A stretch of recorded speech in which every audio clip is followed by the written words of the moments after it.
Shabbat shalom. We're live. Great. Absolutely. We'll just let everyone make their way in here in just a moment, and we'll go ahead and get started.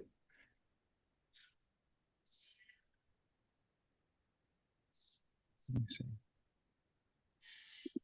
Oh,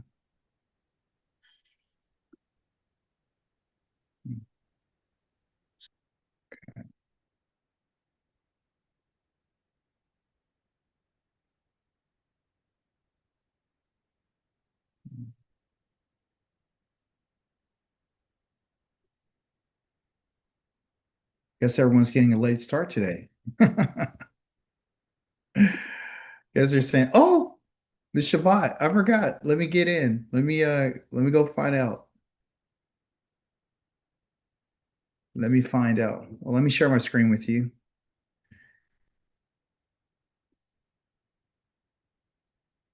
Mhm. Okay. Get rid of that. Okay, cool.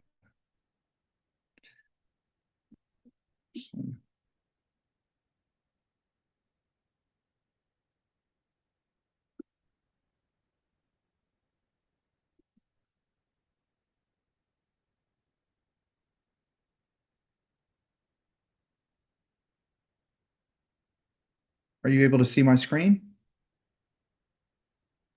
Yes, Mishpatim. Yeah, Mishpatim.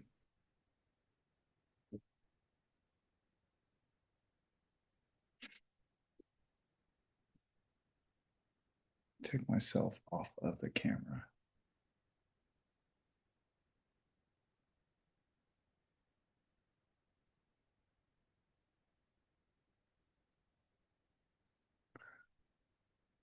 Video. There you go. More people are making Gotcha. their way in. That's awesome. Shabbat shalom for those of you who just joined us. We'll get started probably in one more minute. There they are.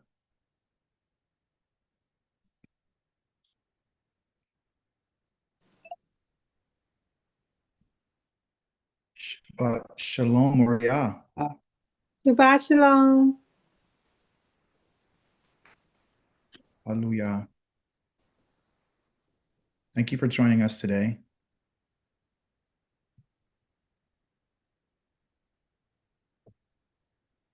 All right.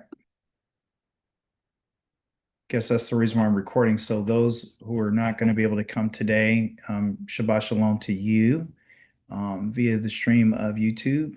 So nice to have you join us today. Well, let's go ahead and get started in our presentation. This week's Torah portion is called Mishpatim. Mishpatim. Okay.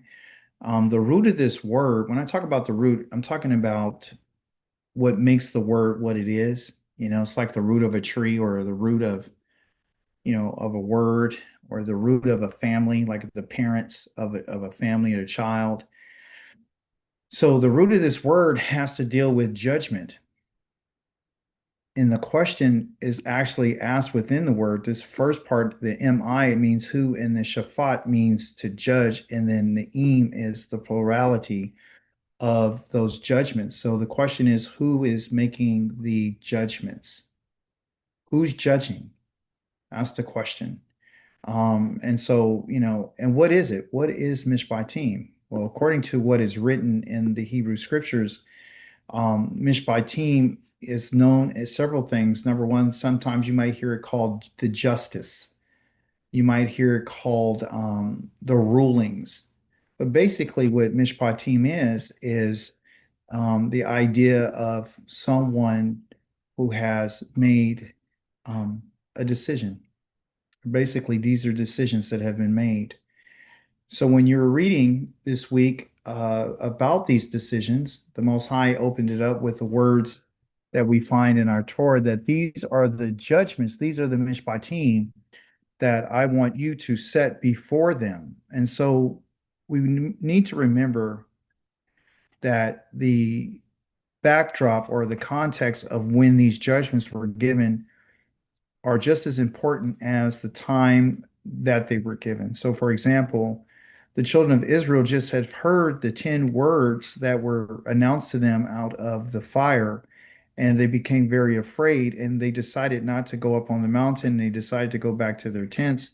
And so, as a result of that, the Most High begins to tell Moshe to come up and so he can finish talking to him, right? So the children of Israel were supposed to receive these Mishpatim. They were supposed to hear these things, okay? They were supposed to go up there and get the information themselves, but they didn't, okay? So, but it's on the same day. So I want to be clear that when the Most High gave out these judgments or these decisions, it was actually on the same day that they heard him speak from the fire. Okay. So they pretty much go together with the 10 words that we talked about, which, which they would call erroneously the 10 commandments, which is that I'm Yahweh who brought you out of the land of Egypt. I'm the one who brought you out of the house of slavery. I'm the one that you are not to have any other gods before me, and so forth and so on, that you read in chapter number 20. Okay. So that's what these are. These are decisions that have been made, and they're never going to change. These decisions are never going to change. Okay. It is what it is. And it's not open to, I would say, interpretation. Okay. So you might ask yourself, well, how does this apply to me today? Because you read it this week and you were hearing about several things. You were hearing about, slaves, you were hearing about masters, you were hearing about a whole bunch of other things. Okay. But the bottom line is that the Most High, he loves judgment. He loves Mishpatim. That's what he loves. He loves the rulings. He loves the decisions that he's made. And we are going to have confidence when we're having to execute these judgments. Okay. And then I'm going to get into how we can do that. Okay. So, but he says, I'm loving justice. He loves mishpat. Okay. He says, I'm hating robbery for burnt offerings, so I will be faithful to reward them and make an eternal covenant with them. This is something that's mentioned in the book of Isaiah, chapter number 68, verse number 8. And when he talks about making a covenant with them, he's literally saying in the time in which he brings us out of our exile, this is what his intention is. Okay. So what you're learning and what I'm learning today is something that he loves, okay, about his decisions. These decisions cover several areas. Number one, it talks about relationships. There's an idea of reconciliation that is found within the Torah portion of Mishpat. And of course, the resolution, which is the ability to get something resolved, to actually, make a decision to do something, okay, or not to do something, okay. So the relationships that we read about were dealing with masters and slaves, and it was dealing with animals. It was dealing with, some things that had to do with agriculture. It was, decisions that had to do with the children and the parents, the righteous and the wicked, that which is right and that which is wrong, you know. So we have these things that show us, hey, how does the Most High see it? What is it according to his perspective that we should be looking at? The reconciliation piece is dealing with, some of the circumstances that are faced, or the people will face when they get into the land. That's the backdrop. So he's giving them like you would say, not only the floor plan, but he's also, because we'll talk about that next week, he's giving them the playbook. This is how I want you to make these decisions, because these things are going to happen. It's not if, it's a matter of when. So there are going to be people who are going to steal, even though it says thou shalt not steal. Lo tigno, there it says you should never do this. But there's going to be people who are going to go against that. There's people who are going to be, I say, irresponsible. They're going to be irresponsible. There's some people that are going to be making some bad decisions. So when bad decisions are made, then we have to look at, okay, how do we rectify this? How do we correct this? How do we find a resolution to the problem? Okay. When he talks about if, often when you read it in English, it's always if, but it's not always if. The when comes before the if. Okay. So the if is conditional. It's a relative clause. It's a conditional clause that it could happen, Maybe, maybe not. Maybe this would happen. Maybe this won't happen. Okay. But it's a matter of when it's going to happen because it's going to happen. Okay.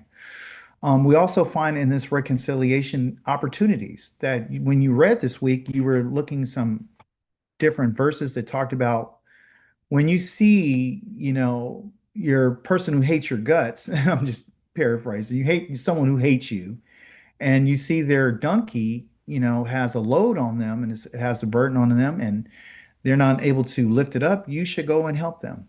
Okay. And so you ask yourself, well, why is he saying that the people that hate you, you should help those who hate you? Or why should you, um, if you see your enemy's ox or donkey going astray and you saw it, you shouldn't just continue to let it go, but you're supposed to bring it back and hold on to it until whoever's looking for it comes and finds it.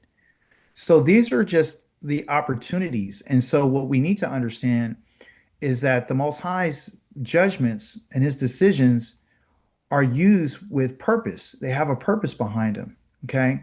And the purpose is to bring opportunities for reconciliation. And so we see that in the Torah. We see too, like, when a man decides that he's going to lay with a young woman and she's a virgin, and he makes the decision to lay with her, and she's not, engaged or whatnot, he's still going to have to pay a price. And the price, and then if the father decides that he doesn't want him to marry his daughter, he doesn't have to let it happen. So there's instances where reconciliation isn't going to happen. There's instances where, judgment uh, is unavoidable, like some things are just going to happen. And so, but you got to find opportunities. And I think that's the point I'm trying to make here. The final part that we're going to have a bit of a discussion today about is this resolution. It's a matter of whether or not you and I want to do what they call the Brit, okay, or the Berit, which is the covenant. And I think what we need to understand is that there's a certain pattern, like we talked about last week, on how the words were arranged on the stones, or when he gave it to Moshe, how he arranged the words. Okay. But now we're going to find out something about this pattern of a covenant, because I think we don't really understand what a covenant means. Literally, it means something, but also too the way that it's designed and a lot of the elements that are in it. And so we need to understand, what does this look like? And how can you and I identify it and validate it and say, well, this is true. This is the pattern that we need to look for, because the Most High, he deals in patterns. So if you're familiar with the pattern, it's like a safeguard. It protects you from saying that something is, a covenant when in reality it really isn't. Okay. So let's look at those things. Kofshi. This is a Hebrew term that was found in the Torah portion this week that's dealing with Mishpatim. So part of Mishpatim is the idea of freedom. So Yah's justice includes freedom. Yah's justice, his decisions include freedom. Ultimately, this is the goal of the Most High, is to set someone free. And of course, we could be free from several different things, like, uh, oppression and burdens and, all these sorts of things. So kofshi is the term that was used, and it was used a lot, okay, on how someone is to gain their freedom, or whoever is to be set free from their bondage. There's two chapters that I want to read. I didn't want to try to squeeze them down and put them inside of um, our presentation. I love my presentations. I love taking the time to make them, but also too, there's sometimes when we have to go and read the actual text. Okay, so that's what we're going to do here in just a moment. But the kofshi, and then we'll come back to the presentation. The kofshi is the freedom from bondage, the oppression, the burdens that are set upon individuals for the purpose of someone getting away from their anxiety, their insecurity about their life, or their freedom, or their self-esteem. So all this has to do with everything. This is the reason why the Most High has allowed the children of Israel to come out of their slavery, and because he didn't want us to be continually oppressed with burdens and to have that low self-esteem. He wanted us to come to having a place where we wouldn't feel threatened. Okay, because bondage makes you feel like that. Okay. It makes you feel very insecure about your future. And because you feel insecure about your future, you're not really living the way that you really should be. Okay. This bondage, this oppression is something that we're still experiencing. I don't have a slide for it. I decided to take it off our head. Things listed like, you're still under the bondage of the government. We're being controlled by the government. You're being controlled by your state and local government. You're being controlled by your job. You're being controlled by a financial system. You're in bondage to these things. You have food insecurity. You don't have food security. You think you have food security, but you're not self-sufficient.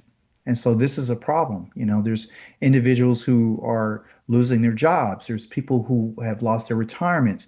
If the financial system crashes, which is going to, a lot of people are standing to lose a lot of everything that they work for their whole entire lives. And this is a problem. And this is something that should be brought to our attention. So let me go right quick to Jeremiah chapter number 34, and I'm going to read. And then if anyone has any questions, feel free to, stop me and we'll answer the question. Okay. So let me see here. This is a problem. Let me see. Click now. Okay. So let's start in verse number 8 for the sake of time. Okay. It says this, the word of Yahweh came, excuse me, the word came to Jeremiah from Yahweh after King Zidkiyahu. Zidkiyahu means um, my righteousness is Yahweh. That's what this word right here means. Okay. Or this name, excuse me. This name, Zidkiyahu, means that Yahweh is my righteousness. Okay. So here's the Zidki. Let me see. I got that in white. Zidki. Zidki means my righteousness, and then Yahu is Yahweh. Okay. So this king is saying, he was named after the Most High. He says that he made a covenant, going back to what we're talking about this week. Okay. He made a covenant with all the people in Yerushalayim to emancipate them. Okay. This word emancipate here in Hebrew means to let them go and to let them flow freely. Okay. To everyone who had a male or female slave who was Hebrew, was to let him go free. No one was to keep him or keep his slave a fellow Jew, which is a Yehudi. Okay. So the reason why they're called a Jew is because they are in Yerushalayim in Judah. Okay. More specifically, when it talks about the Hebrew, it's not talking about strangers or people who are not Hebrew. This could be Hebrew male or Hebrew female that you learned in your Torah portion, that they can serve for a certain period of time and then are supposed to be let go because that is the decision that the Most High has made. It says all the leaders and all the people listened, okay, and who had entered into the covenant. Okay, so this is why we're going to talk today about the covenant, because they listened to it and they entered into it. So you ask yourself, well, why is this important for me to understand? It's important for us to understand because when we do, or when we're listening to something, we agree to something, we're only agreeing to go into a covenant and agreement. So for us, just talking is not where it's at. So whatever it is that we agree to, that's what we're locked into.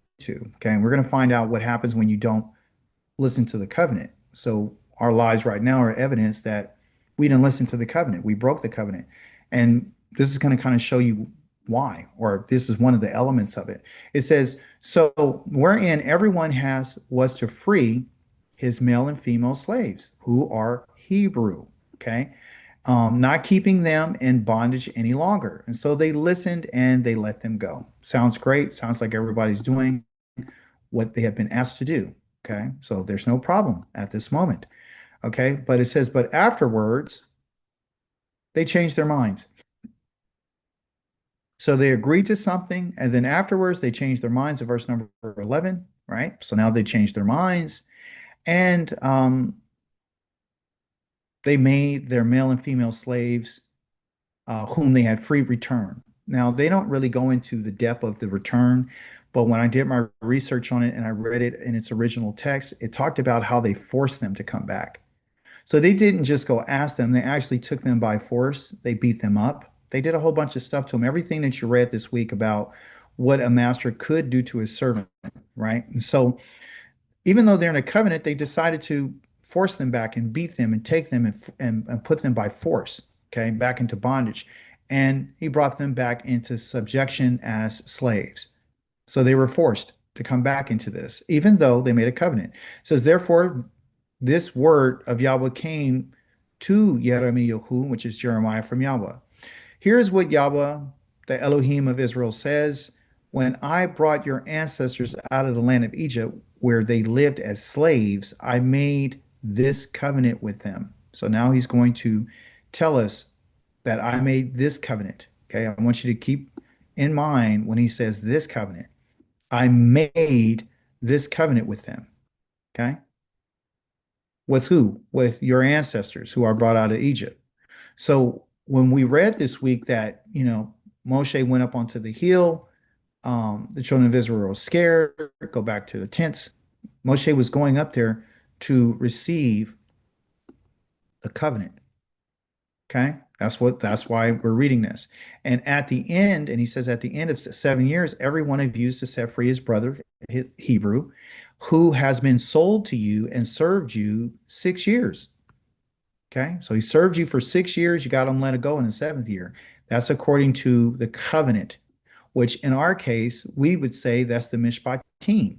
So when we're understanding the covenant, everyone, the Most High is making it clear to us that this covenant is talking about what he's instructing us to do. And of course, what his decision is about slavery, especially for a Hebrew. Okay.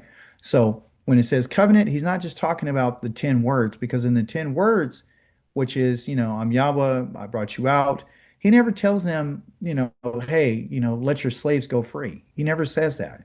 Okay. It's not until he begins to talk to Moses the following, uh, not the following day, but on the following information after the children of Israel went back to their tents, he begins to tell Moshe all the things that he wants Moses to set before the children of Israel. Okay. So he says, you are to let him go free from you.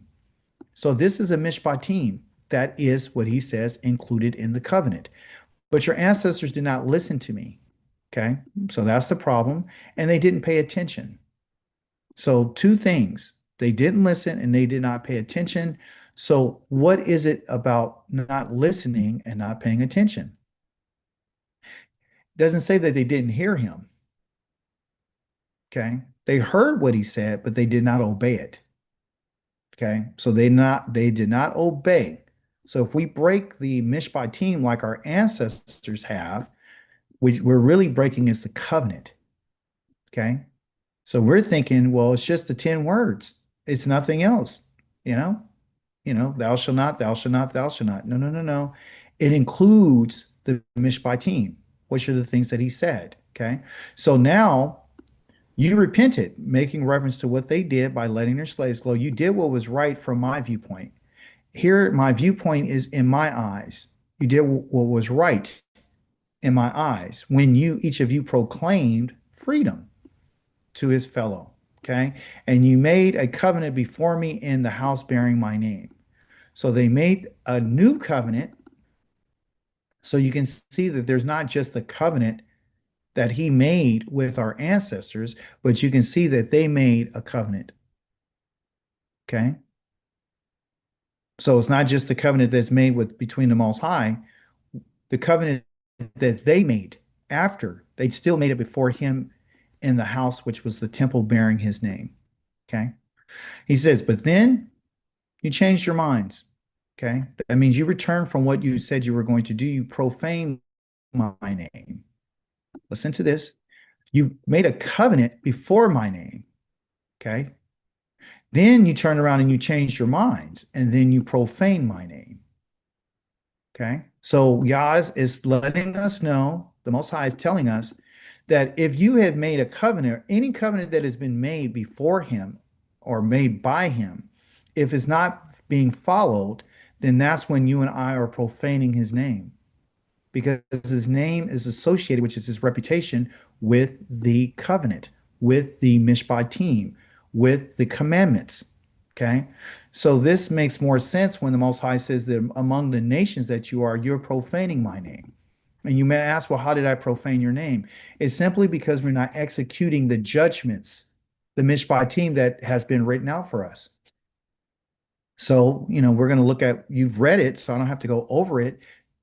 He's just trying to bring out the point that the profanation of Yah's name, okay, is when you and I don't follow the covenant, which includes the judgments and the kukim, which they would call the decrees, and the commandments and the instructions and the what they call the testimonies. There's a whole bunch of stuff that goes into the covenant. So we're not making a covenant just to say, well, I just said some words. No, no, no, no. It doesn't mean that. It means that there's other things that go into the covenant. And so today I'm going to show you what's inside of the covenant so you will know and you won't be confused anymore about what the covenant is. And so this would cause us to be able to watch our step, because even though we were unaware of how we have profaned his name, we should not continue to profane his name. Profaning his name is not just speaking his name idly, like he says, make sure that you don't use my name for emptiness or carry around my name for nothingness, right? But he's saying, even in your actions and what you do and what's in your minds can actually profane my name. Okay. And that's a problem. Okay. So he says, when each of you took back, that's an action, his male and female slaves, Hebrew, whom you had set free and let free to live as they wished. This is the purpose of freedom, is for someone to be able to be set free to live as they wish, how they want to live. Okay. So let's, bring it up to the point where we are today. We spend most of our lives in survival mode. We don't spend our lives doing what we really want to do. And so therefore that causes that anxiety. A lot of us don't have the pleasure of staying home all day and not having to work. All of us have to deal with some type of obligation. We have either a mortgage or we have rent or we have, we have PG&E, we have food, we have, car, gas, insurance, you name it, clothing, medical, all these sorts of things, right? So we have to be able to maintain those things. And if we don't, then we're going to do really, really bad. So the purpose of the Mishpatim, or the judgments or the decisions of Yah, is so someone can be set free to live the way that they want to live. Okay. And when I'm talking about, and I don't want to get confused by saying live the way that they want to live, meaning that to live using their time the way that they want to use their time. That's what it is. Okay. So you and I right now currently are not free to live as we wish, how we really want to live. In spite of whatever our financial situation, I mean, you're still tied to a system that can turn on you at any given moment. So there's no security in it. Okay. So he said, you brought them back into subjection as your slaves. So you changed your mind. Therefore, here's what Yahweh has says. You did not heed me and proclaim freedom. So now he's holding them responsible. You did not listen to me, just like your ancestors. Remember, he said, I told your ancestors to listen to me, and they didn't, and proclaim freedom like that was instructed. So this is in context. This is when the children of Israel, more specifically Judah, was about to be invaded for probably the third time by Nebuchadnezzar. And so the Most High wanted, the children of Israel to set or he didn't ask them to, but they decided, well, hey, we're about to go into exile, set all the slaves free, the Hebrew slaves. But even in that case, he was saying that you didn't heed what I said, and that was thousands of years ago. So what we find from this is that the Mishpatim, or the judgments and the decisions that Yah has made, is not only good for the time that it was given with Moses or Moshe, is good for the time in which they were in when they were about to be invaded by Babylon, and the same Mishpatim is valid today. Okay. So he still wants us to listen to him. All because you and I are going into exile or we are in slavery doesn't mean that you're not supposed to listen to the Mishpatim, because that would be someone's excuse. Why should I listen to the decisions that he's made and I'm not able to keep them? That's always the same conversation everyone's having, right? So the Most High is saying that your ancestors didn't listen to me. And then here you did not heed, talking to them, you didn't heed me, right? Which is to each of you to set his brother free, his neighbor, so that So now I will proclaim a freedom for you, right? For you a freedom. Meaning now Yah says, I'm going to let flow and set you free for the sword, for plague, and for famine. Okay. And here's the scary part. I will make you an object of horror to all the kingdoms on the earth. Okay. The Yahweh says right here is a no'um, that is a prophetic. So when he says, I'm going to do this, do you not know it's because our ancestors changed their minds about doing what he said that has led us to being an object of horror to all the kingdoms on the earth? So this is part of the reason why we're scattered to the four corners of the earth, because of this move of them changing their minds about upholding the covenant that the Most High had spoken to Moses. So this is very insightful for us about the Mishpatim. Okay. And so he goes on, and I'm not going to read any further, but he says that, you guys have, um, just going to read this little last part right here. And he says, as for the men who violated my covenant by not living up to the conditions of the covenant, because that's how it's violated, because you're not living up to the conditions, which they made in my presence, they cut the calf in two, telling you how a covenant is made. There's an animal that's used, is split in two, and they pass between the parts. You can see this in Genesis chapter number 15, when not Moshe, Abraham went into a covenant with the Most High. He took the animals, he split them in two, and the Most High went between those pieces. Okay, you can see this in the covenant that Yaakov made with Lavan. So when covenants are made, there's always blood that's being shed. Okay, there's always something that's cut in two. Okay, there's always some blood that's given, because in the blood is life, what they call the nephesh, and that's what makes the connection between the Most High and the people, okay, or any other human being between another party. So here, the Most High is saying that the individuals who did this, the leaders of Yehuda, the leaders in Yerushalayim, the officials, they're talking about their princes, the priests, and all the people of the land who passed between the parts of the calf. He says, I'm going to hand you over to your enemies, or to their enemies, and hand them over to those who seek their lives. Their corpse will become food for the birds in the air and the wild animals. Okay. And then that's the part that I wanted to share with you. I don't have time to go over chapter number 35. I would recommend you to go over 35. Okay. 35 is going to introduce you to the um, the beauty of how, if you did do what the Most High said, if you did keep the word of the Most High, how you would always have one of your family members to be able to stand, or someone from your family to stand before him because of your obedience to your father. Okay, so here, going back to Kofshi, we see that this freedom from bondage is what the ultimate goal was, so people can go and live the way that they want to. And so overall, the Most High is concerned with us on how we are supposed to set his people free, because these people are his people. Okay. In the Torah this week, there's a word called lo, and it's used a lot. Okay.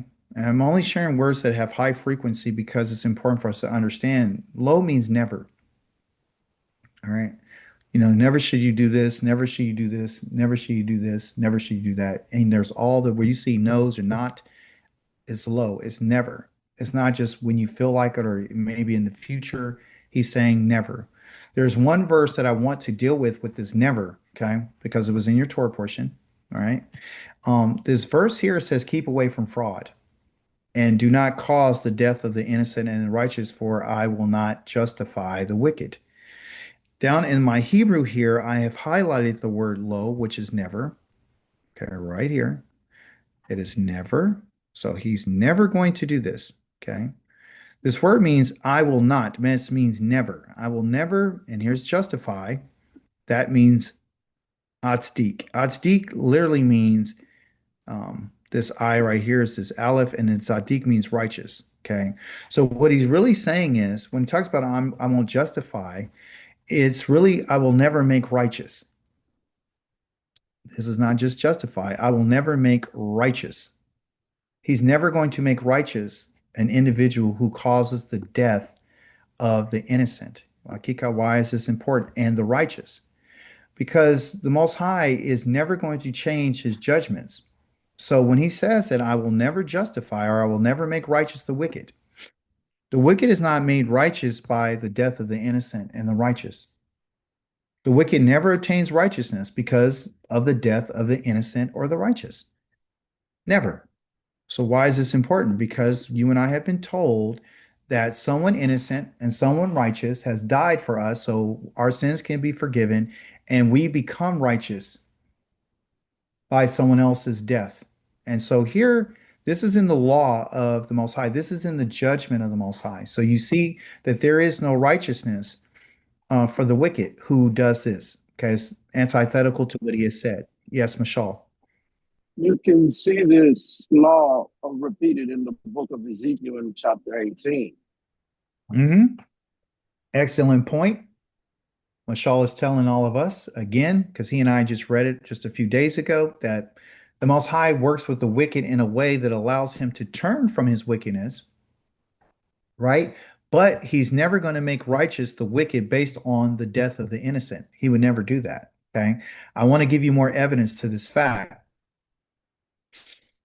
Okay. Because remember, we're talking about his decisions, right? So when we look at this, it says that what? He says, keep away from fraud, what I just read, but look at what's underneath it. These are supporting texts that will help you understand why he said, keep away from fraud, and why he said, don't cause the death of the innocent and righteous, for I won't justify the wicked. Proverbs 17:15 says this, he who justifies the wicked, listen to that, same language, and he who condemns the righteous, both alike are an abomination to Yahweh. And this is from King Shlomo. This is David's son, which we know as the one who the Most High has given an abundance of wisdom and knowledge and understanding, gave him an ear to hear so he would be able to judge rightly. He's saying this because he wants us to understand that the wicked can never be justified through the death of the innocent and righteous. Yahweh, whoever condemns the righteous, meaning kill them, they're an abomination to Yahweh. So we have to ask ourselves the question, will the Most High, if he looks at this as an abomination, then why would he commit an abomination? Why would he do something that he looks at as being an abomination? And we never asked ourselves this question because we really didn't look into the scriptures. We never sought them out. Okay. So here it is. If this is an abomination to the Most High, this is an abomination. That means it's filthy to the Most High. He would never accept it. You understand? He'll never accept the death of the righteous and the innocent to let someone to be made innocent. He'll never do that. Okay. Only a wicked person, only the wicked would want someone who's innocent and righteous to die for them.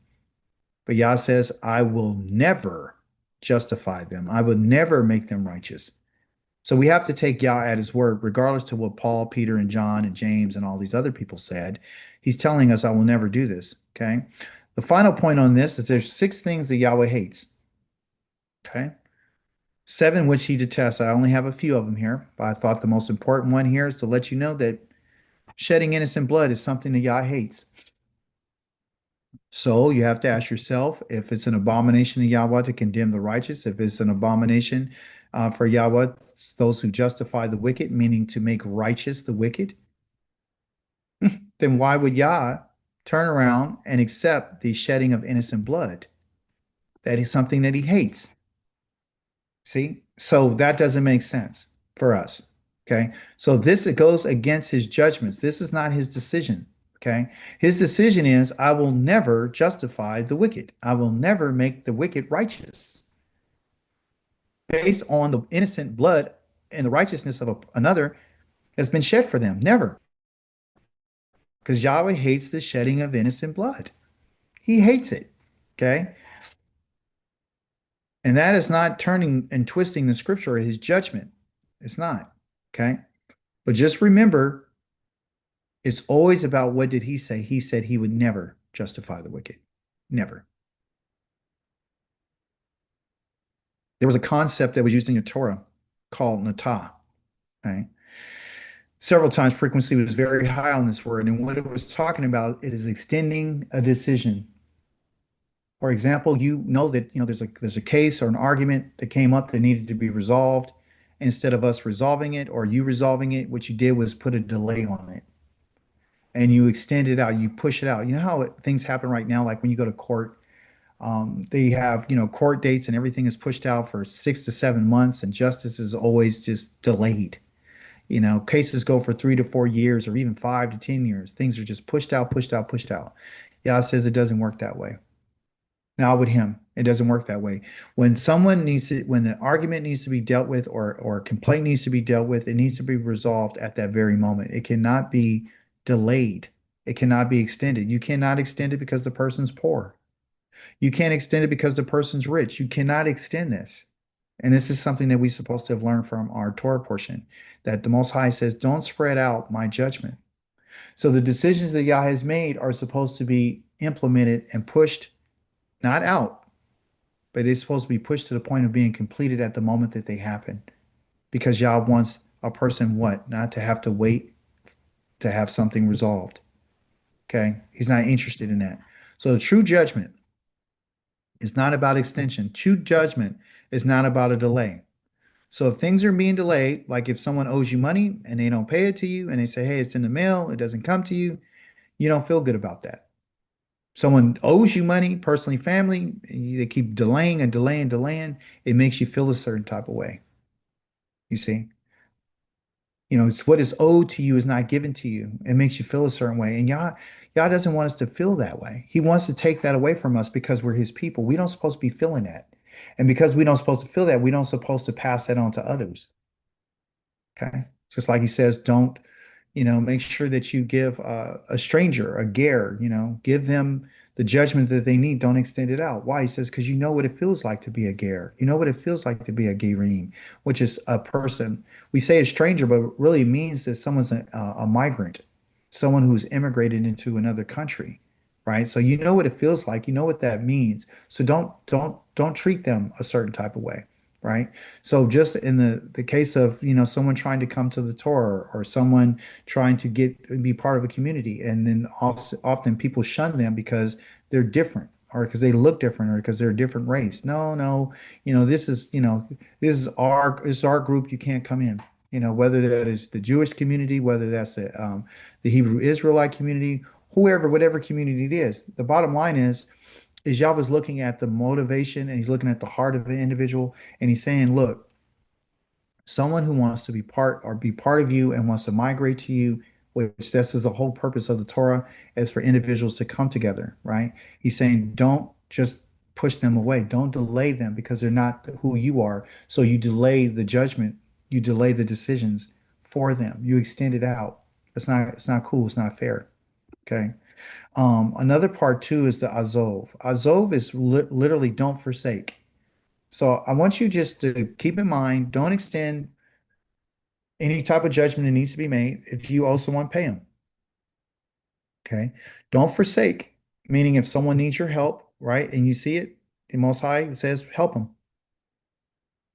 He doesn't tell you to fall back in love with them. He just says, help them. Why is this? Because he's looking to reconcile the relationship. Perhaps, maybe by us not forsaking individuals when they really, really need us the most, that's an opportunity for us to come together. Yes. So when it comes to the widow and the fatherless, if you mistreat them, would the judgment be harsher? Yeah. That's something that, I don't know if you're reading my slides before I even get there, but there it is. That was the next slide. When he says you are not, that's low. That's never. Remember, our word low means never, absolutely never. To abuse a widow or an orphan. If you do abuse them in any way and they cry to me, I will certainly heed their cry.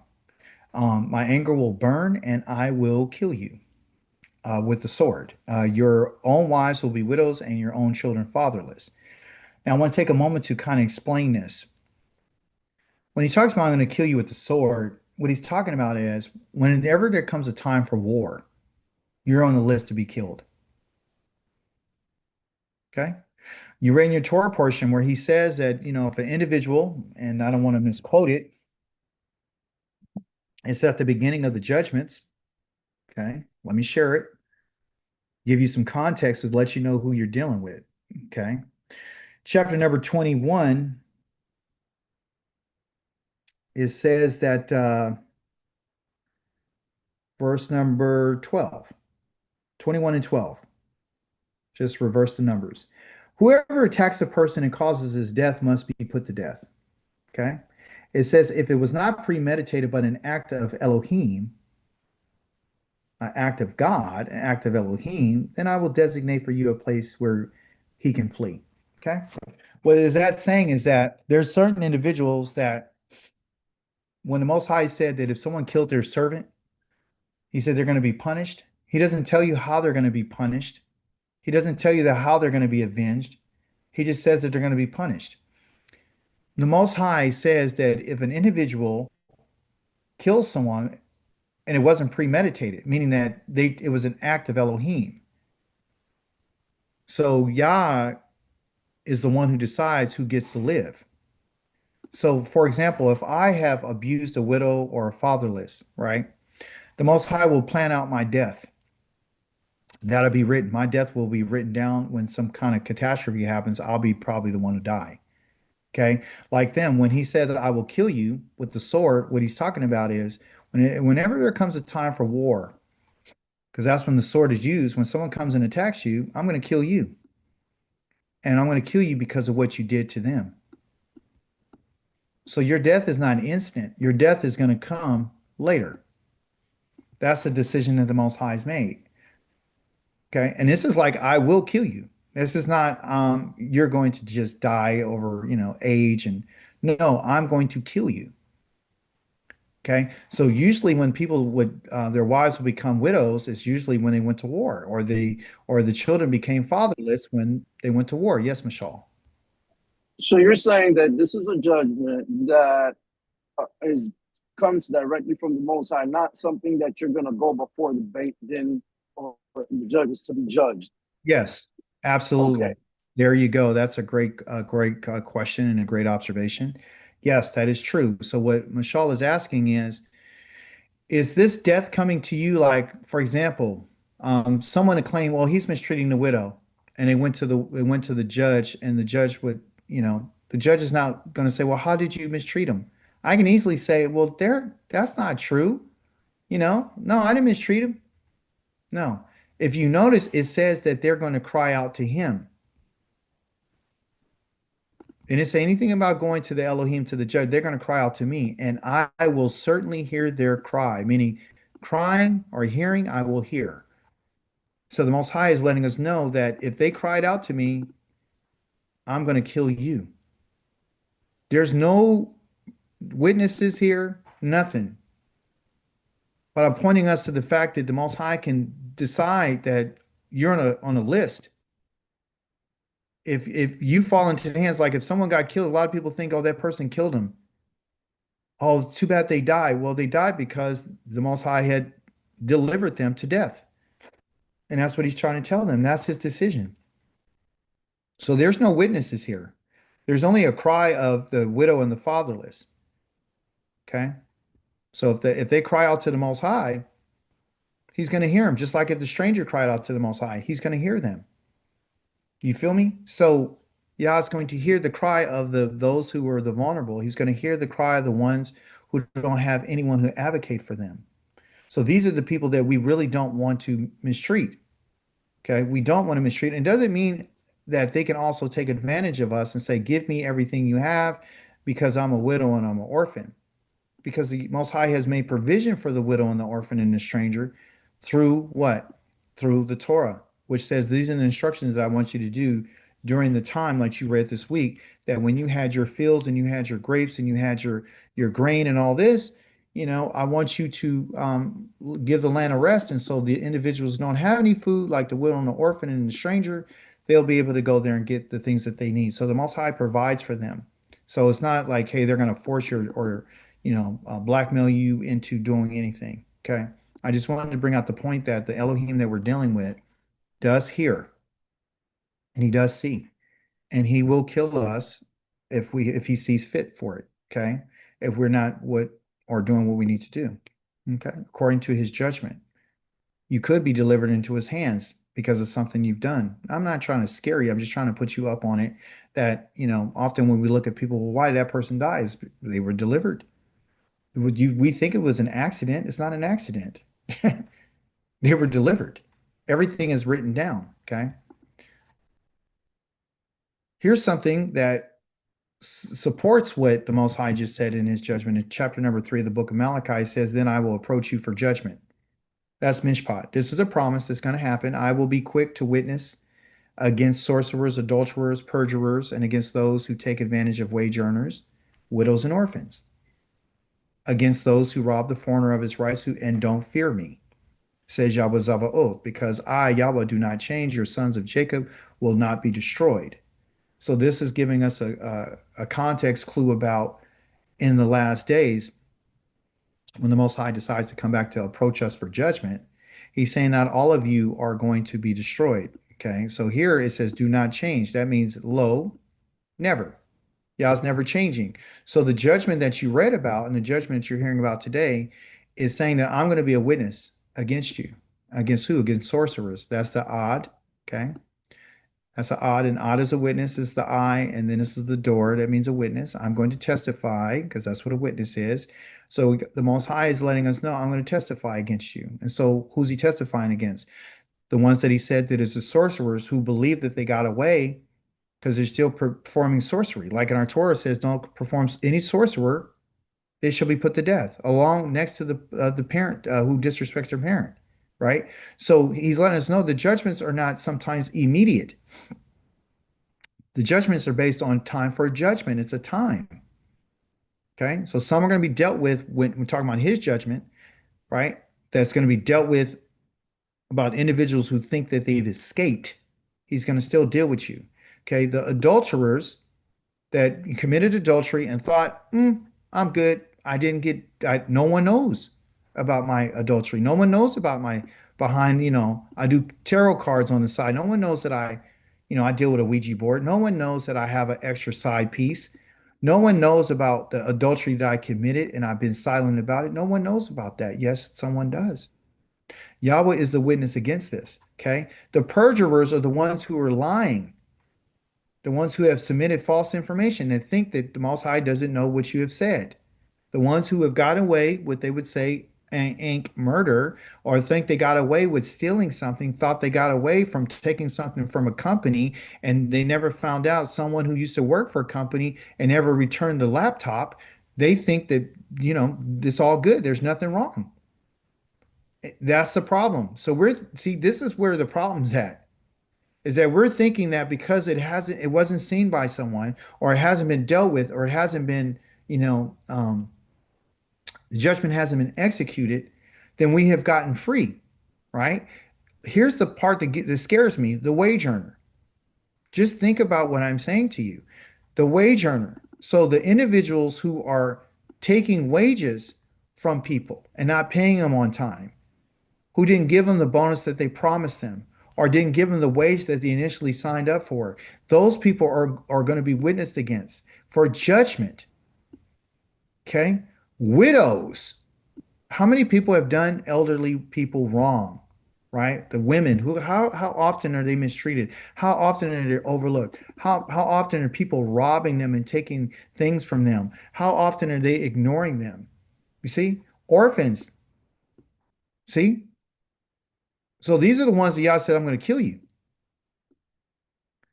When we read it before, we're just thinking it's individuals that, they're just they have some misfortunes and they're just vulnerable people, but it's not a big deal because God loves us. No. Yah says, I'm going to bear witness against you because you are the ones who don't fear me. So anybody who's have done these things, they don't fear him. And he's saying that you haven't taken my instructions. You haven't trembled at the fact that you mistreated a foreigner and denied them their rights. You think that that's going to be let go. You believe that judgment or the Mishpatim are done away with because the New Testament told you to let someone take something from you and let it go and it's all good. You have nothing to worry about. That's what you think, okay? And here when it says Yahweh Zavaoth, he's talking about in the Yahweh of the commandments. Zavaoth means army, but Zawah means command, and then the oath is commandments. Okay? This is battle formation, the commander. He's the Elohim of commands. Okay? So he says, because I, Yahweh, do not change, you sons of Yaakov will not be destroyed. So what is he telling you?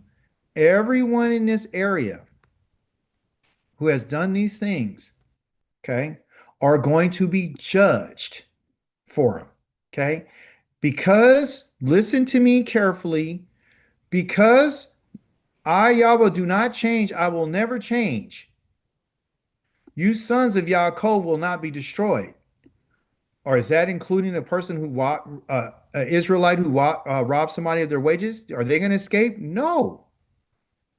He's telling us the individuals who fear him out of the sons of Yaakov, the ones who fear him out of the sons of Yaakov, you got a chance.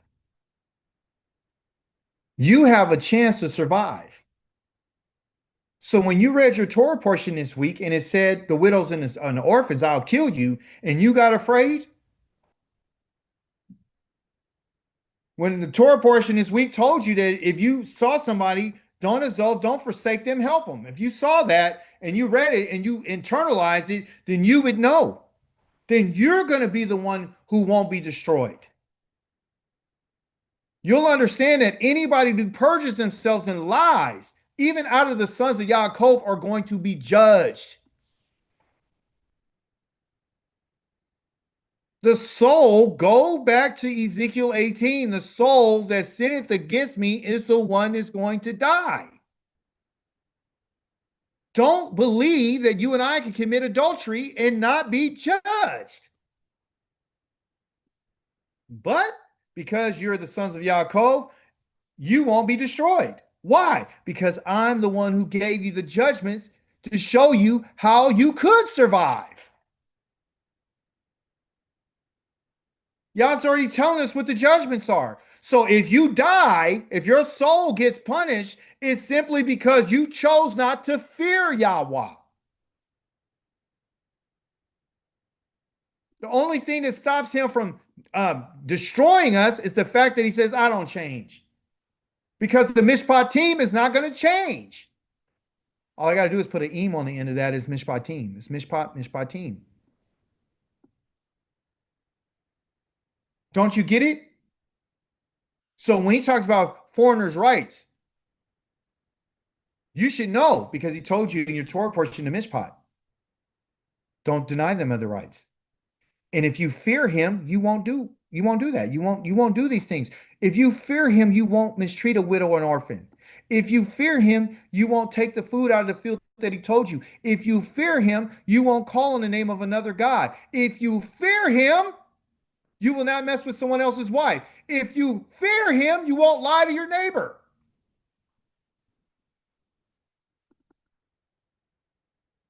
So it's not just because you're one of the sons of Yaakov that you won't be destroyed. It's because I, Yahweh, do not change, will never change. That means that if you're listening to the Mishpatim, that is your safety net because it's part of the covenant. So Yah's not changing. He's not.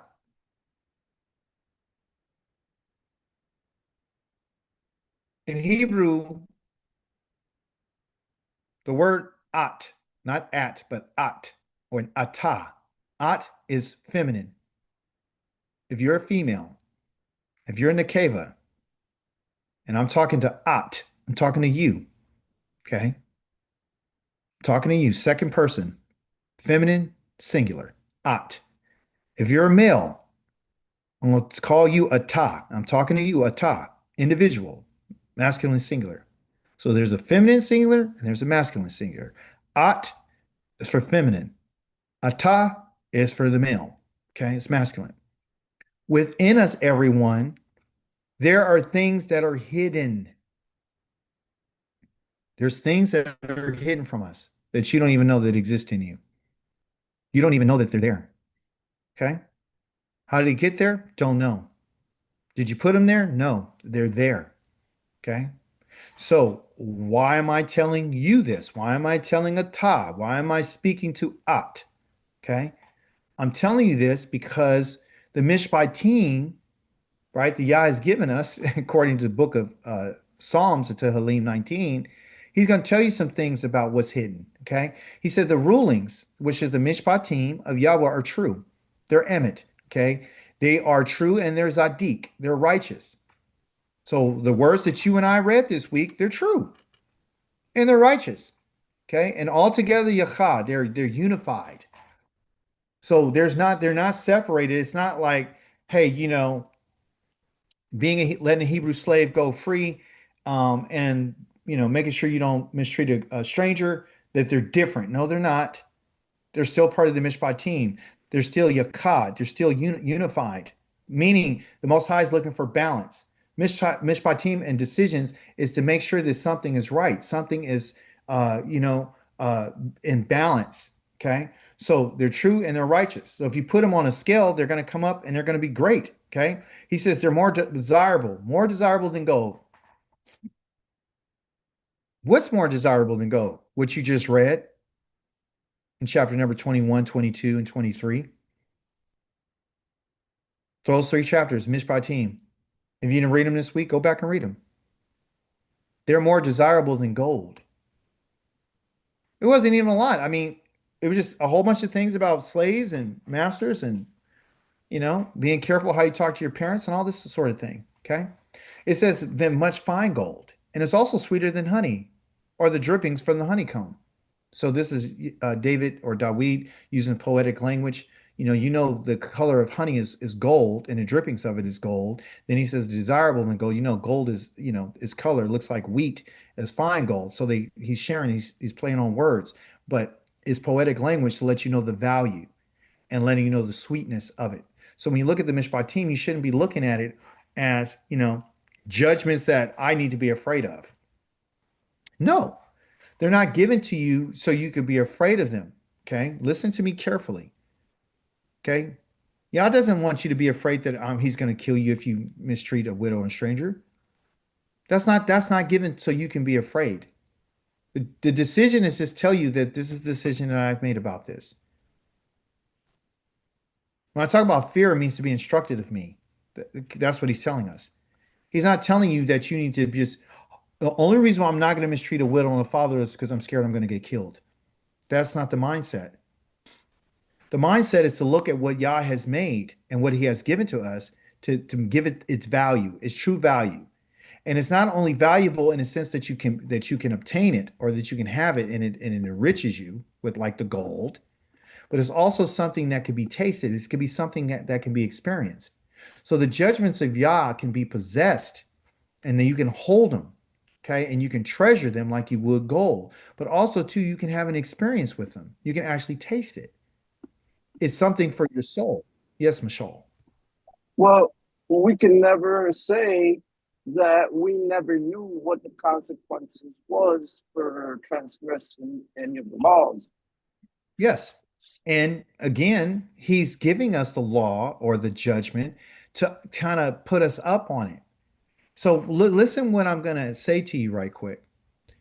Dawid said that it's more desirable than gold. And he says much fine gold. Okay. What he's saying is that Yahweh gave you gold. What he's saying is Yahweh is going to give you something that's going to be really sweet to you. How could something that's so sweet to you make you so scared? It's not about being scared, it's being informed. So you won't be put to death. So you can live. Remember, we look at death different than the Most High looks at it. The Most High is talking about that soul is going to die. He could care less about the body dying. He knows the body's going to die. He's talking about your soul. When you look at Ezekiel 18, he's talking about the soul. He's not talking about, well, you're never going to die. Your body, you're never going to get old. You're not going to have gray hair. You're not going to the grave. You're not going to be walking around with a cane. He's not talking about that. Don't limit the Most High to that. The Most High is talking about our soul.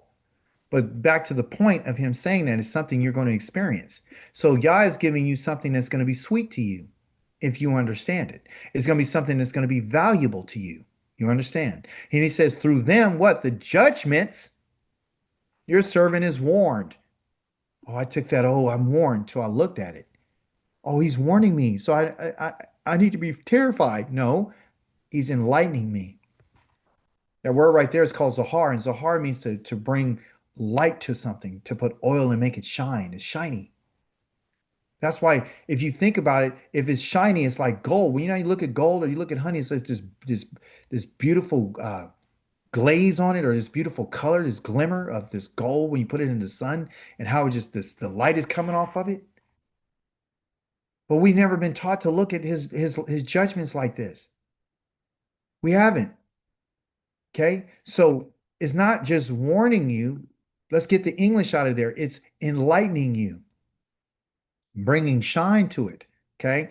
In obeying them, there is great reward. Obeying them is great reward because he's asking the question, who can discern unintentional sins? These are called the shagot, okay, which is the shagagas that I talk about all the time. When someone makes an error, he's saying, who can understand the unintentional sins? Okay. So the Mishpatim is valuable to help you understand the things that are done unintentionally. Our Torah portion is about things that are done with someone's intent. The man who lays with a virgin girl and she's not, um, she hasn't been betrothed to anyone, you see that he's irresponsible. And in the following verse, he talks about the person who's a sorcerer. The same person. You got to be the same type of mindset to deal with a sorcerer versus doing that which is right. Like, why not investigate? Because it talked about how this man is talking to this young woman. Okay, this virgin is Batula. Okay, and when I say young woman, she don't have to be that young. She could be like in her 20s or she could be in her 30s. She just ain't had a husband yet. He's saying that this man was sitting there and he was opening her up. The word is petach. He opened her up. How did he open her up? He opened up her mind. He was sitting around and he's always talking to her. He's always just trying to get at her. And he's saying nice things and beautiful, flowery speeches. And he's saying all the right stuff to her. But he never has the intent, the good intention. That's what this is about. Mishpatim is about intent. So Yah's saying, let me help you understand your intentions. Let me help you understand, like if you dug a hole, I want you to protect life so nothing will fall in it. So if you don't understand this, you're gonna have to pay for it. Shalem Yashalem. That's what it's called. Shalem Yashalem, meaning being whole, they're gonna be made whole. You steal something, you got to pay for it. You break in a house, you're at risk. You might lose your life, depending on the time of day that you did it. You stole something and you got caught with somebody that listen, I used to think that whoever kidnapped the person was the person who got killed, right? That had to deal with the decision. It's not only the person who took the person or sold or kidnapped the person, it's the person who sold it. Whoever the person was sold to, that person is going to die too. Who else is going to die? The person who you found them with. It might even be the person they were sold to. Someone gave them to somebody. They're going to die too. So everybody that participated in that, the decision has been made that all three of you are going to die. Just like the decision was made if a man took another wife and he had a young woman that he had and she was a servant girl to him and he had her and then all of a sudden he just switches up and his intent wasn't just to really be with her for whatever reason. He wanted to sell her and he found out I can't sell her. So then he could give it to his son, and then she becomes his daughter according to the judgments. But then if he takes another wife, he says these three things: if she needs food and she needs clothing and she needs conjugal visits. She needs those things. If any of those things are diminished, she gets to go kofshi. She gets to go free. Because you're not going to minimize her. You understand? You're not going to minimize. Okay? The woman who got hurt in her pregnancy because two men were fighting, and she got injured, but the baby didn't get injured. Still, eye for an eye, tooth for a tooth, burn for a burn. All that has to do with that. It doesn't have anything to do with the New Testament, an eye for an eye, tooth for a tooth. But I say unto you, no, it all has to go to equal measure. So this is about intent. Okay. So the intentional sins versus unintentional. Okay. It said if someone knew that the ox was gouging people or gorging people in the past and they never did anything, the owners have to be put to death for that. Why? Because they didn't safeguard life. You understand? So the judgments are not to scare us, is to inform us, is to help us, is for us to look at them the way that we should, which is to find value in them and to experience them, okay, and to be enlightened by them. Okay.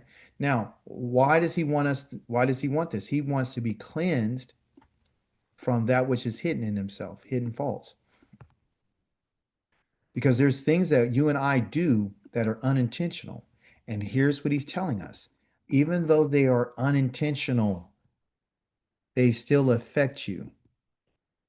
Even though they're hidden, they still affect you. Even though they're secret and they've been concealed from you, they're still going to affect you. Do you understand? And so when your things that are hidden inside of us, right, these unintentional still can affect you. That means that there still will be some type of loss. And on the other end, if there's a loss on your behalf, it happened because you had to make a payment. That's what he's trying to tell us. These things can cost you. Like you read in your Torah portion, there will be a payment made in order to make things balanced. We cannot get away with it. So going back to what he said about the adulterer and these other things, the way that the Most High has weighed it out right here is that when he looks at adultery, adulterers and sorcerers, he's already determined, he's already made a decision on the scale that this requires you to lose your soul. That's what he's telling us. When you mistreat a widow and an orphan, the way that he's weighed it out on the scale. Okay?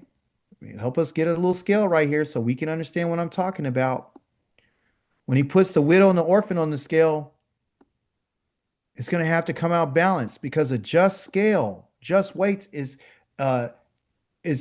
righteous to the Most High. Anything that's out of balance is an abomination to the Most High. So what are you talking about, Akika? What I'm talking about is if I have a scale and I got, let me put my weight right here. I got a scale and it's coming here and it's out of balance. Okay. Scale is out of balance. It has to be balanced. You understand? So when we do the things that he said, he's already determined the decision that he's already made about these individuals have already been decided. It's already been decided. So you and I must make sure that when we receive the Mishpatim, we don't do what our ancestors have done and change our minds. Because that will bring us to a point where we're going to get the scale out of balance and we're going to be in trouble. So that's why Dawid is saying who can understand these unintentional. He mentions this because the Mishpatim, when they enlighten you, they're going to show you what the things are so you can be careful that you don't do those things. Okay. I hope you guys can understand what I'm saying. Now, in conclusion, this is it. I told you about the Barit, which means covenant, and it's a pattern. That's what it is. It's a pattern. Okay. It's not just the 10 words. Okay. On your left-hand side of the screen, this is what the covenant looked like. Okay. This is to execute it. Right. So the first thing that had to happen was there had to be full disclosure about everything that was supposed to be expected. So you go to your Torah and you read in chapter number 24, the Most High told Moshe everything, and Moshe came down and he gave full disclosure to the elders. And the elders passed that information on to the leaders, and then they passed it on to the people. Okay, after they got full disclosure, the people gave a verbal acceptance. Okay, and I'm going to explain why all this is important. Okay, then after he did that, he wrote it out. The agreement was not just verbal, okay, it was written, right? And an altar and 12 stones for all 12 sons of Israel were placed there. There was offerings that were made, which one would call the Olah, which is the burnt offering, and the Shalamim, which is the peace offering, meaning an offering of alliance. Okay, so one of ascension and one of alliance. There was blood that was given, which has the soul, the nafashot, which is the souls inside of the blood of the animals that was given, that was sprinkled upon the altar and upon the people. Okay. Joining them. Okay. The Sefer, the Habarit, Vayikra, meaning, don't get intimidated. The Sefer or the Sefer is what they would call the book. There's a book that was written, okay, of the Habarit. The covenant was written, okay. What's a Sefer is really a scroll. Forgive me, not a book. It's a scroll. The scroll of the covenant was proclaimed, Vayikra. Okay. Va means and he spoke or proclaimed. That's what Vayikra is. Okay. He proclaimed it. Okay. So gave full disclosure. People accepted it. It was written. Okay. And then he took the altar and then he made the offerings and he did with the blood. And then he gave the Sefer or Sephar Habarita Vayikra. Now, after he reads this out, he proclaims Vayikra. After he proclaims the Sefer Habarit, okay, the people say Na'aseh Vanishma. That means that they said, what we will do and we will obey everything that you said, everything that was in the Sefer Habarit Vayikra that was proclaimed. So you see them saying it up here. They've accepted it. Then he goes through the process and then it was ratified. They accepted it. And it was made valid by them saying these words, Na'aseh Vanishma. Okay? Meaning we will do and obey. That's what validated it. Okay? So those things are necessary. Before we go to the right-hand side of the screen, I want to ask you a question. When we look in the book of Jeremiah, and as Christians, we were told that we're in a new covenant. We're in a new covenant with the Most High, or with JC, right? Remember? And he went and he made this covenant with his blood, and he made it with his body, which was symbolized by bread and wine. And he had his disciples there. And of course, one of them was Judas Iscariot, who apparently betrayed him. So the question for us would be, according to the pattern, was that covenant given to all the 12 tribes of Israel? Yes? No? Maybe? Where did the people, this is my question, where did the leaders of Israel accept the covenant of the New Testament, of Yeshua?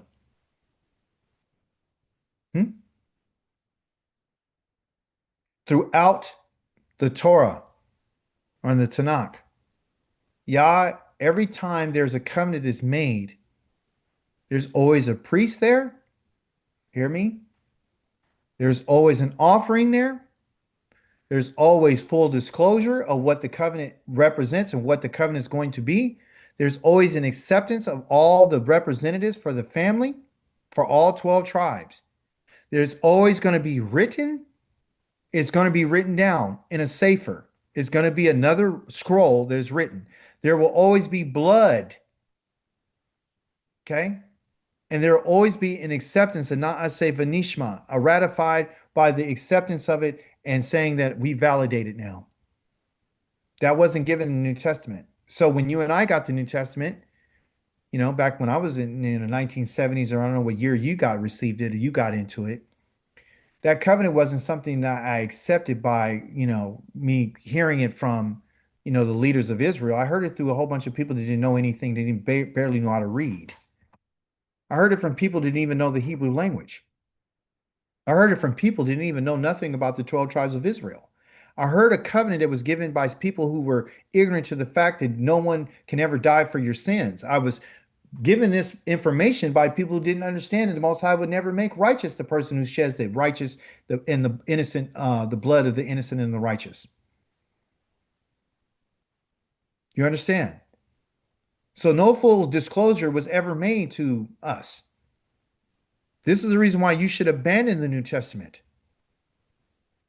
Because everywhere we look in the Tanakh, there's always going to be an altar with 12 stones that represent the 12 tribes of Israel. There will always be priests. There will always be these people, the leaders, who's supposed to go to the people and tell them what the covenant means. See, we accepted a covenant by default that we knew nothing about. No full disclosure, You just go along because you believe it. You understand? And there's no real commitment there. Right-hand side of the screen is to show us what the Torah is. There's a lot of misinformation going around. You ask people what the Torah is instructions. Yes, it's instructions. Instructions for what? Because the Torah is instructions. But instructions for what?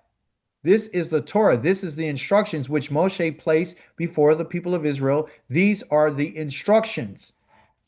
So we look down at the bottom and we're thinking, oh, well, that's the same. It's the same. That's instructions. No. Right here, ha'adot is called the instructions. In English, they put instructions. So we're thinking that's just the Torah by itself. No. The adot is what you would call the testimonies. This is what was spoken to the children of Israel, the 10 words, the ha'adot. Okay. And you can see with even in the word is the 2 letters that tell you, like he says, I'm going to witness against you. Remember, I'm going to be a witness against you.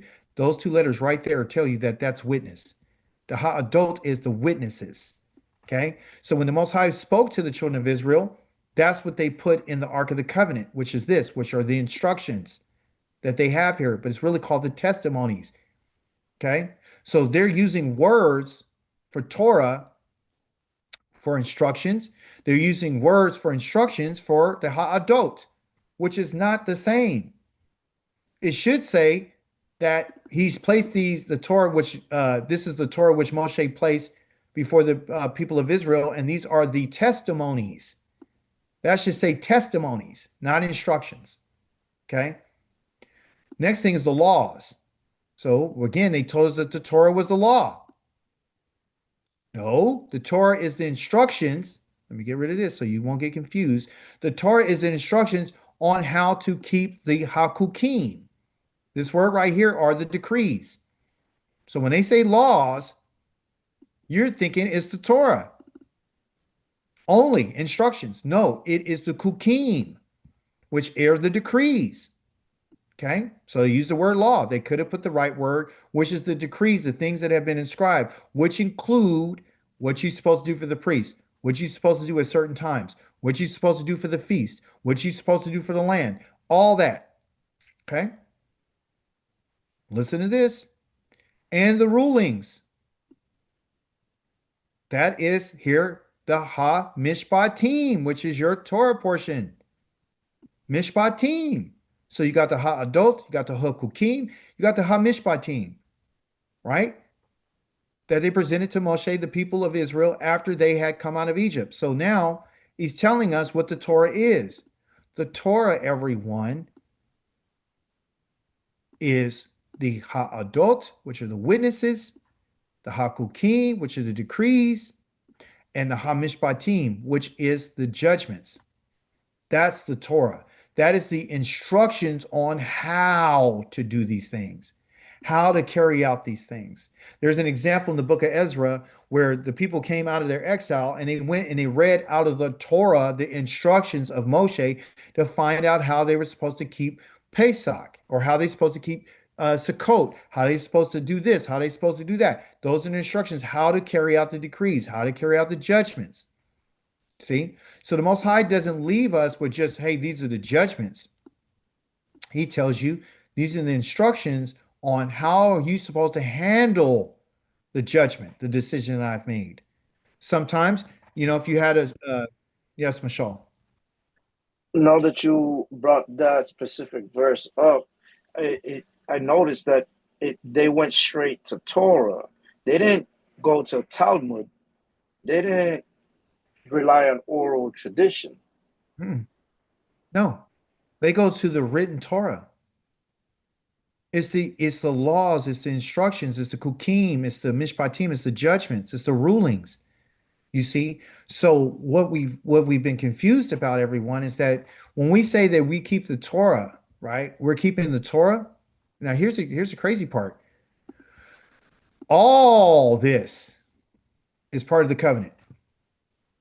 All of it. That's all of it. Okay? So that's the covenant. So that's what it is. Okay. So they're all enclosed. So with inside of the Torah, you have enclosed the testimonies, the 10 words. That's enclosed. You had the hakukim, how to carry it out. That's enclosed. You have the what we read this week, the Mishpatim. That's enclosed. That's inside of the covenant.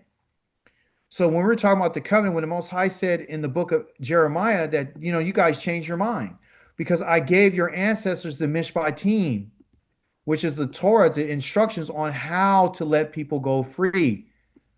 The instructions is 6 years, 7 years, you let them go free.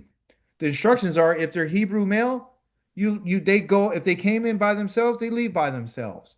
So basically, he said they wouldn't listen to the Torah. They wouldn't listen. So when he said they didn't listen to Torah, he's saying they didn't listen to the Mishpatim, which is part of the Torah. They didn't listen to the Ha'adot, which is the 10 words. They didn't listen to the Kukim, which has to do with the set apart times. They didn't listen to these things. So when he's talking about you don't listen to my Torah, he's not talking about you just didn't listen to my law. He's talking about all of it. So okay, so listen. It says these are the decrees, the laws, and the rules right there on the bottom. Right there on the bottom. It's telling us right here. The decrees, which are the Kukim, right here. The laws, which are right here. Okay. The rules, right here. Okay. That's what it is. The laws. Okay. Which they got. So they got all these different English words that confuse us. And it's not telling us what he's talking about. Okay. So they got it all when the Most High had gave the children of Israel all of this. So when he says that you violated my covenant, you not only violated the 10 words, you not only violated the decrees, you not only violated the Mishpatim, you didn't only violate the Moedim that's in the Kukim, you did not only violate the Shabbat, which was part of the Kukim, and which is part of the adults, and the Mishpatim. They're all included. They're all woven together.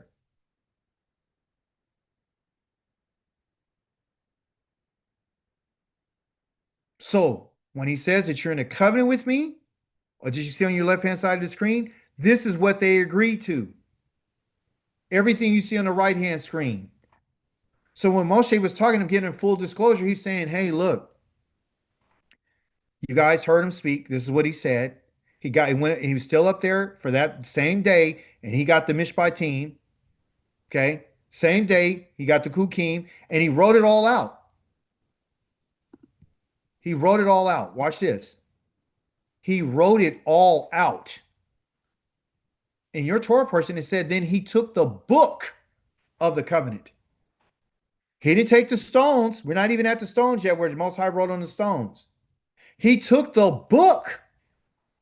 What book? The book that he wrote out.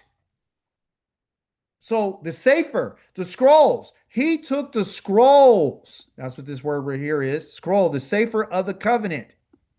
That's what he took. So we're thinking, oh, the covenant's just on the two stones.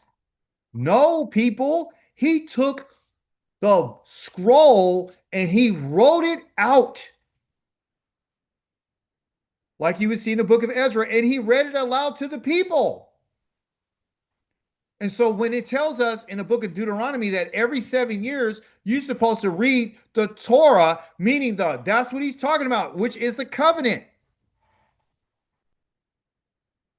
The covenant is including the Torah, the adults, which is the witnesses, the decrees, the instructions, the rulings, which they would call the judgments, all of it.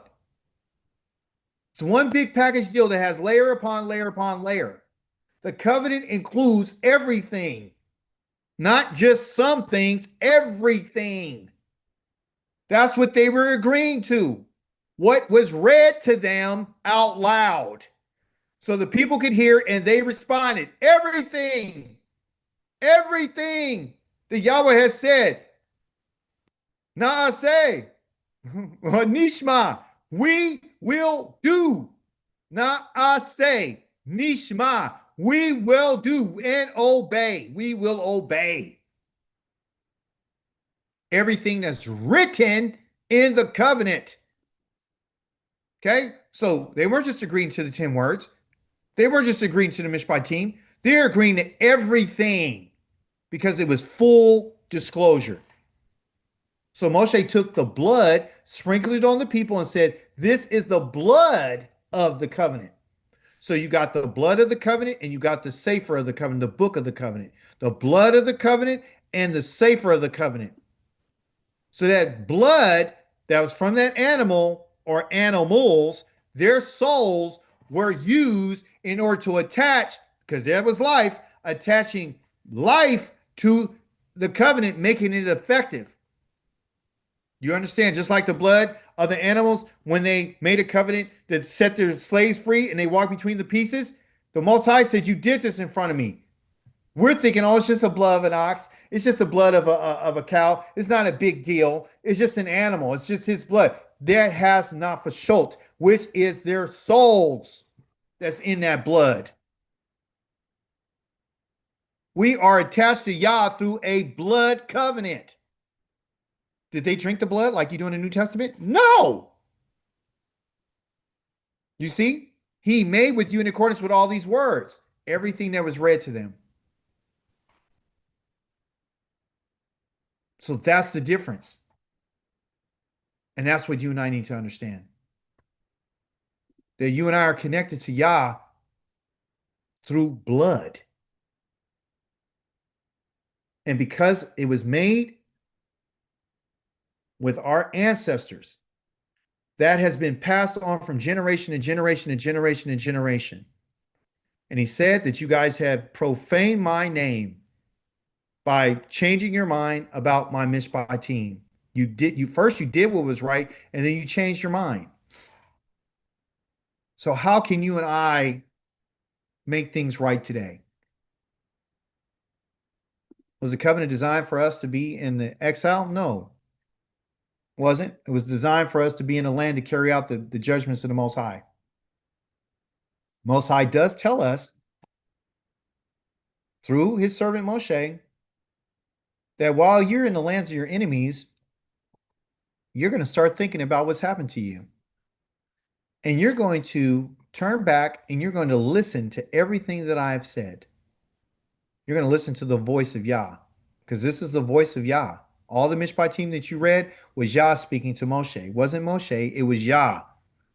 So now that we've heard his voice and he's telling us what it is, okay, what we need to do is say, okay, well, I'm listening to what you said. I'm listening to why you said this. I'm trying to understand, what the judgments mean. I'm trying to understand it. I understand now that I'm not going to get away with anything. And if I did do anything, if you designated me to be harmed or to be put to death because of what I've done, then so be it. That's what it is. If it's written against me, it's written against me because you have written it out and there's nothing I can do about it. What I can do is I can ask for mercy. That's what I can do, because I'm going to tell you something. When I read the judgments this week, I have more clarity that it's not some of this judgment is not going to be instant. Okay. It's not going to be instant. It can happen at a different time, but the Most High is letting us know that, hey, this is my judgment. So if we want to be in a better position with the Most High, we're going to have to understand what it is that he said. We're going to have to accept what he said, and we're going to have to ask him for mercy. Now, you might have a lot of teachers that tell you, "Oh, don't worry about it. It's okay. You didn't know. You didn't know anything about the Shabbat. So you don't have nothing to worry about. You didn't know nothing about it. That was for our ancestors. The law doesn't apply anymore. You don't have to worry about the Mishpatim that says about a widow or a stranger or fatherless. You don't have to worry about that because that's for the land. That has nothing to do with right now. That's a lie. You don't have to worry about if you curse your mother and father. A lot of times I didn't even want to go over that because I really don't want to mess us all up. But the fact of the matter is he didn't say curse. That's an English name. You think you're going to curse your parents saying a swear word to them. Doesn't mean that. It means to treat their words with very little care and you being quick with them. So when they tell you something, you just kind of like, yeah, yeah. And then you go on about your business. Doesn't tell you how they're going to be put to death. It doesn't tell you they're going to take them out and stone them. It literally is letting us know that Yah has probably appointed that individual to die. You understand? And what we need to do is understand this. that again, that's his determination. That's his decision that he's made. What you and I can do is ask God for mercy. You can ask him for mercy. For what? So I won't die? No, ask him so my soul won't die. When Yah makes a decision, he makes a decision. He doesn't change, people. He's not going to change. He's not going to change his laws. He's not going to change his decrees. He's not going to change that for me or my mama. It ain't going to be changed. When it talks about a decree, it's something that's written that cannot be altered. That's what you and I don't understand. This is why we need his mercy. Is because the things that he said will never change. I mean, did he not listen? What did he say? Did he not say? That's what he said. I do not change. He's never going to change. Never. Nothing about Yah is ever changing. The Torah is never going to change. The covenant is not going to change. Nothing's ever going to change. Even when we go back to the Most High and go into the wilderness, you're not going to get a absolutely brand new covenant that has nothing never heard before. You're going to get a whole bunch of new things. No, he's already told us in the prophets that, listen, you're still going to have Sukkot. You're still going to have Pesach. You're still going to have Shavuot. You're still going to have the offerings. You're still going to worship. You're still going to do this. You're still going to come to me. You're still going to have the priesthood. You're still going to, you're still going to do it. You're still going to have a leader. You're still going to have Shabbat. You're still going to have Rosh Kodesh. You're still going to have the diet. You're going to still have it all. Because Yahweh doesn't change. So we should accept that as the children of Yaakov. And if we do, you won't be destroyed. You'll be able to continue to live because you fear Yahweh.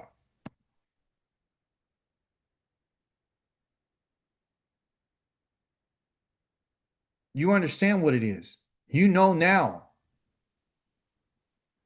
that you have to actively participate in the acceptance of it. So the covenant that I'm talking about today is the covenant that they talked about back then. It's the same covenant that Moshe told the children of Israel. It's the same covenant that Ezra mentioned. It's the same covenant that David and Solomon was under. It's the same covenant that's in the book of Malachi. It's the same identical covenant.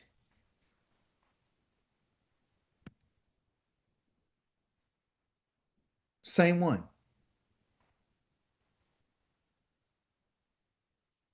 It's your Torah portion for next week. Let's not get lost in the sauce. Okay? Don't worry about anyone else. Worry about yourself. Worry about what he told you to do. Worry about what he said. Think about what he said. Listen to his voice, which is his Torah, which is his covenant, which is his judgments, which is his decrees, which is his Shabbats, which is all that. There's nowhere to run. There's nowhere to hide. There's nowhere to escape from him. Period. And stop worrying about what's going to happen. Because guess what? At the end of the day, you're not. Let me help us. At the end of the day, you cannot tell the judge how to judge you. You cannot. You cannot tell him how to judge you. You cannot tell him what to look at and what not to look at. You cannot say nothing. Not at that day. What you can do up to this point right now is you can ask for mercy. Appeal to Yah's mercy. Appeal to his kindness. Appeal to his forgiveness. He says that I forgive. He says it. I forgive. Here, let me show you. So you won't think I'm trying to harm you. I don't want to harm you. I don't want you to have low self-esteem. I want you to understand something. He says that I love judgment. He loves it. He wants things to be right. So in Exodus chapter number 34, listen to what your master has said.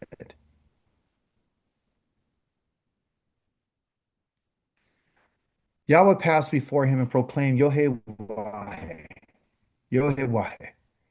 He is Elohim. He's Elohim. He's Elohim. He is what? He's merciful. Why does he want us to know that about his name? Because if you call on his name, he's letting you know what that name represents. I'm merciful and compassionate. Yah is slow to anger, everyone. He's rich in grace and truth. He's going to show grace to the 1,000th generation, those who are loving him, like he says in Deuteronomy chapter number 7. He's forgiving offenses. God will forgive our offense. He will. He forgives crimes. He forgives your crimes. Does he forgive your sins? Yes, he forgives your sins. Yet, he's not exonerating the guilty. He's not exonerating the guilty, but he's causing the negative effects of the parents' offenses to be experienced by their children and their grandchildren, even to the third and fourth generations. And what happened? Moshe bowed his head to the ground and he prostrated himself. Why?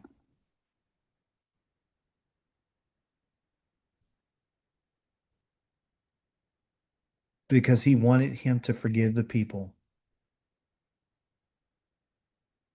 He says, listen, and he said, if I have now found grace or favor in your view, Yahweh, Master, please let the Master go with us, even though they're stiff-necked people, pardon our offenses and sins and take us as your possession. He begged him.